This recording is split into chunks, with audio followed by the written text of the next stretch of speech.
আমার সহকর্মী এবং সহযোদ্ধা আজকের সভা সভাপতি মন্ডল এবং আমার অন্যান্য সহকর্মীবৃন্দ, এখন এই পর্যায়ে বক্তৃতার কিছু নাই। আমি নিজে ফিলসফারে কেন এই বাউল দর্শনের সাথে যুক্ত হলাম এবং এটা যে শুধু বাংলাদেশ, এরকম আমার অনেক বক্তৃতা আছে বিজেপিতে, এটা এবং আমাদের মন্ত্রী কিন্তু বলার চেষ্টা করছে, কিন্তু অসুস্থ থেকে স্পষ্ট হয় নাই।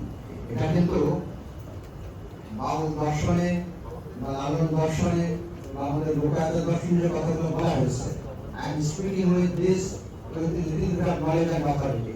আমি তো সাহিত্য পাশ্চাত্য দর্শনে কাজ করেছি, আমি ল্যাবে করেছি, আমি করেছি, সব দেশে পড়াইছি।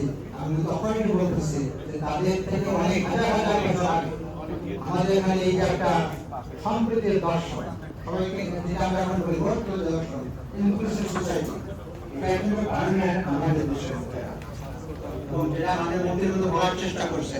মন্ত্রিসভার অনেক আপনারা জানেন সীমাবদ্ধতা থাকে,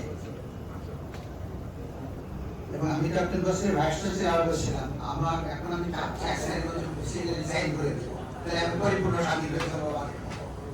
এটা কথা বলে শেষ করছি হচ্ছে সমাজে কিন্তু ধর্ম থাকবে এবং ধর্মের বিশ্বাস নেওয়ার লোকে থাকবে। এখানে মুসলমান থাকবে, হিন্দু থাকবে,